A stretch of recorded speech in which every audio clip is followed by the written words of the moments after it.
This is a horoscope. I just chose Carl Jung's horoscope. I'm not going to interpret it in detail. Whoops. Okay, I'm not going to interpret it in detail, but okay. It's used as color a lot, and the idea of color and rays to interpret it. So essentially, when you look at a chart, there's a circle. This whole circle has the spectrum of all the colors. The 12 colors are the 12 signs of the zodiac. So we're all influenced by colors. What colors will you wear? Or won't you wear? You can interpret that astrologically. What colors would you like to have around you? Or you don't like to have around you? What colors underwear do you wear? That's a whole other thing. You know, you can wear colors and nobody knows you're wearing those colors. So we have a total relationship to color, which is just the light and the dark. So these are the, you can see, okay? So the first big circle is the seasons of the year. And someone mentioned to me they're right from the southern hemisphere, so you have to reverse the seasons in the southern hemisphere. So right now we're in Taurus in the northern hemisphere. In the southern hemisphere, it's Scorpio with the Taurus moon. It's the opposite. We're going into spring, they're going into winter. We're going for summer, they're going to winter. Totally different light and dark energies. So there's many systems and techniques in astrology. There's many languages, there's many ways to define this or define that. And words are the lowest form of astrology. You should be able to look at someone and see if they need a hug. You don't have to analyze. Do you think you need a hug? You know, if there's a direct energy to it. It's just, what you say, music and astrology are almost similar. They have the same cycles, they have 12 notes in a scale, you have the 7 planets. But the learning is similar. In fact, going through the scales, learning, getting to know it again and again is similar. But what you have to say, that's everybody's going to have a different opinion about it. So if I interpret from this chart, I'm just giving my opinion based on these foundations. So when you're looking at, so the second thing on the chart, well, there's a bunch of things here. The outside has constellations on them, but 90% of the light that reaches us on Earth that's responsible for life comes from the sun. 10% of the light that comes from the stars, all together. Any one star is much less than that. So that 10% is partly why the church says you give 10% to heaven, 10% tithe. I mean, calendars have been involved with religions all the time. But the calendars usually, nature is there first, and then how we should live comes on top of that. So, what we do here, what are we doing here? What's a nice person like you doing in a place like this? You know, what are you doing here? What are we doing with our life? Why me? We're just me. We don't realize we're different until we run into other people. I never knew I was poor until I got to school in grade when I was 7. Before that, I never had a thought about that at all. It didn't stop me from getting in trouble. You know, but this is just a color chart that uses the color and enhances the idea of light. In the center, the planets are put around the edges, are put where they are at the time, and then this line here shows you what's below and what's above. There's certain dividers, so when you look at it, you see so much information. You can't see it right away. You get overload and you can't read it. So we're going to go through, just when you look at a chart, first thing you look at, what's above and what's below. That's measured by the ascendant and the descendant. That's not always left or right. It can be anywhere because the Earth's spinning in the heavens. But this is just a diagram to show this is the horizon in this chart. Everything's below. The sun is still, Carl Jung was born just at sunset, so it's still daylight. But really it's about 8 minutes before the sun sets. And so it just changes around. You have when you're born, the moment you're born, you're the answer to the universe at that moment. You are the source of healing and the balance and the solution to the whole universe at the moment you're born. You're it.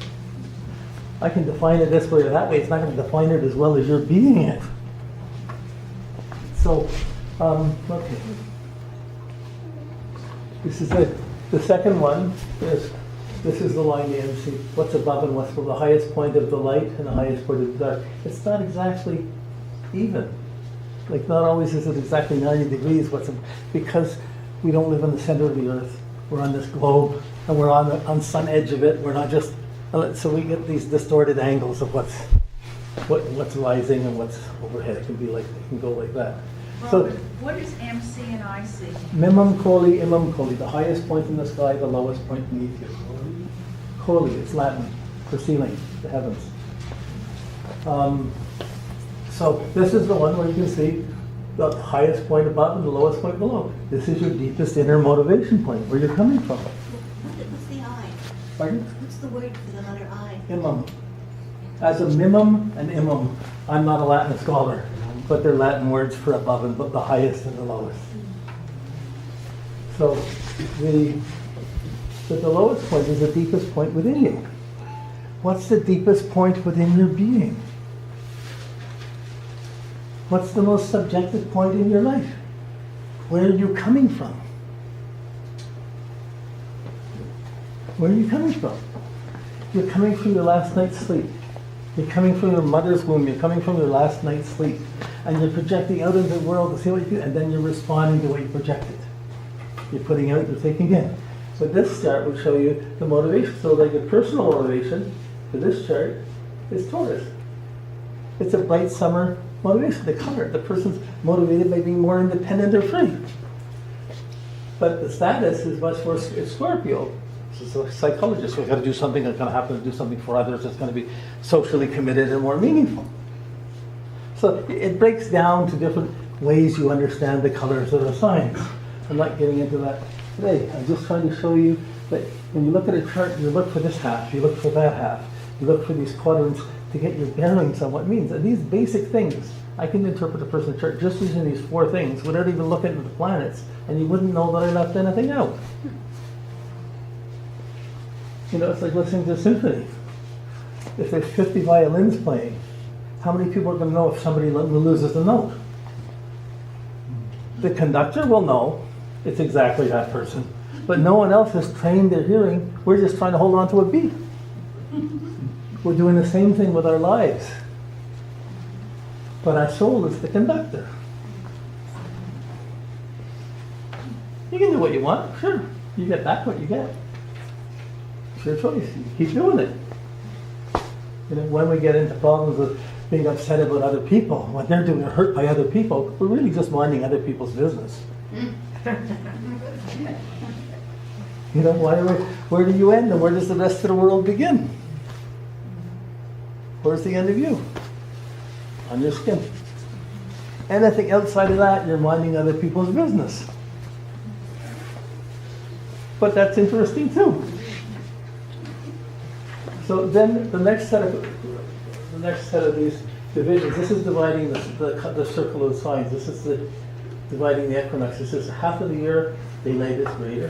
The summer, spring and summer, half of the year, nighttime is greater. Libra, Scorpio, Sagittarius, Capricorn, Aquarius, Pisces. So when the nighttime is greater, you're going to be more creative. You're going to be more active. When the nighttime is greater, you're going to be more receptive. So half of your chart, half of your being is creative, half is receptive. And it's colored by different biases. You have your own coloring. You're not going to let anyone else change it. Or if they do, it's murky waters. So this is the other the other division across the signs from the winter solstice, the longest night to the longest day. So from the longest night, the daylight keeps increasing, the light's increasing. For the longest day, the nighttime's increasing. So we put energy out, and we react. I affect you, I do something for you, I do something to you. Of course, I'm going to get a response. Even a no response is going to be an effect. You know, what do we put out? Just like breathing, nothing. Like this, these little things are essentially, when you just look at a chart, you see all this information. You don't know how to do it. It just takes time to learn it. And then you can walk into these different layers and different implications of them. I ran into astrology about 23 And it just lit me up. I read every book I could possibly read. I couldn't sleep for months. I was just wide awake all the time. I couldn't stop. And it's still 50 years later, it's 47 years later, it's still interesting. It's still alive. It's a living language of our relationship to the stars, to nature, to the heavens, to earth, to each other. So it's the poet you could